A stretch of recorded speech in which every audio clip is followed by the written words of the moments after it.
Hello, my name is Emily, and you are watching the Dalton and Tomich YouTube channel. Today, we are here with Dan Dalton, a partner in the law firm Dalton and Tomich.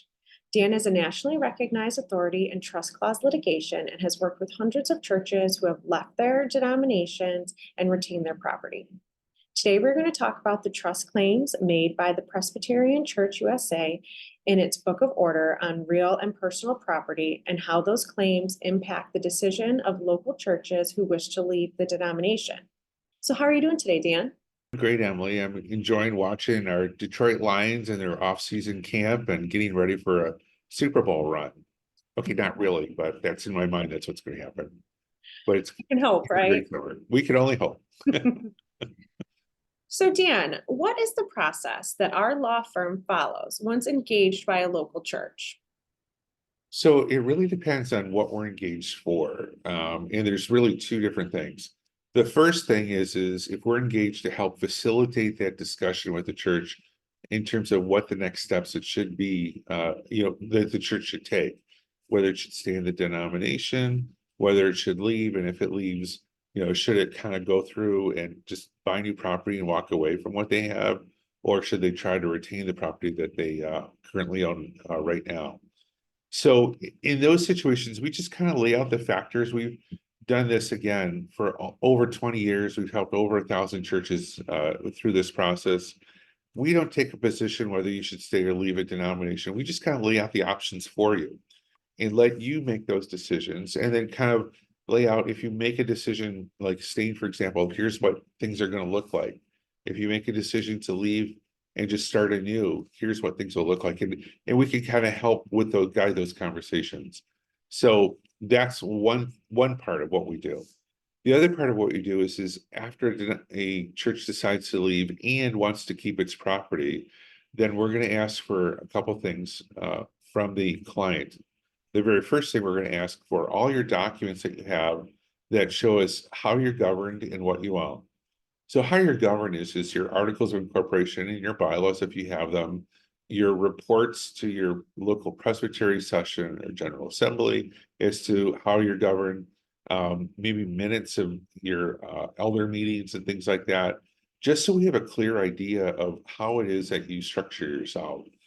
Some people follow the Presbyterian Church method in terms of governance, others don't. So we just need to know, practically speaking, how do you govern? What you own is what we're looking for is title. We want to know from the property, whether it's the church property, parsonage, the school, family life center, cemetery, maybe you might have vacant land that you purchased over time or was donated to you. We want to know how that property is titled. You might have oil leases, you might have recurring revenue streams from something else. We just kind of need to know what we're dealing with to start with. Once we have that information and that information is gathered, we then kind of synthesize it, we outline that information, and then we apply to the state law of the state where the property is located. And then we make a recommendation as to how to move forward, the best path we think to move forward. We then have a call or a meeting with the church at that point in time, kind of walk through that whole letter of recommendations, and then kind of come up with a game plan that everybody agrees on in terms of the next steps.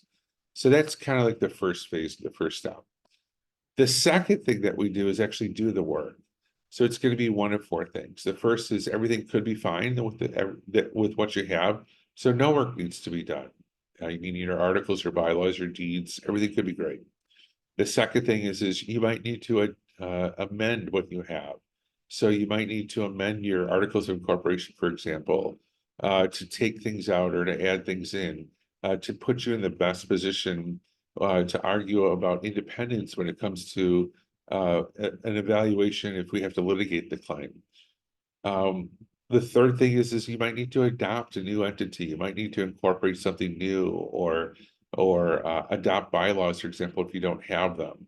And again, those are things that we will talk to you about and help do that work. And then the fourth thing is that it could be a mixture of leaving some things alone, amending some things, or adopting new things within your governance documents and in your property deeds.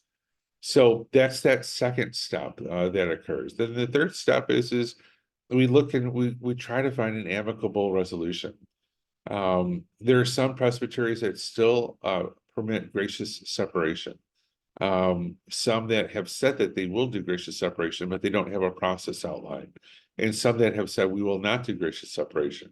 So we want to avoid litigation the best we can. So we want to have conversation with the presbyteries to find out what is the best path forward. And if there's a way that we can mutually agree on something to avoid a lawsuit, and that's really kind of our goal. If we can't avoid a lawsuit, then we have to litigate the matter in court, and it would be it's in state court. It's called quiet title, asking the court then to determine who the property ownership is of the property of the local church. So that's our process, really. It's three phases. It's information gathering, it's doing the work, and then it's either negotiating or litigating the property ownership. It's something we've done with thousands of churches, or hundreds of churches, I should say, across the United States over the last 25 years or so, in all sorts of denominations, and it's worked out really well. And it's one that we think would work out well for local churches who are thinking about leaving the Presbyterian Church USA denomination sometime down the line. Thank you for your insight, Dan. If your church is interested in setting up a consultation with Dan, please reach out to our office at 313-859-6000 or email us today. Thank you.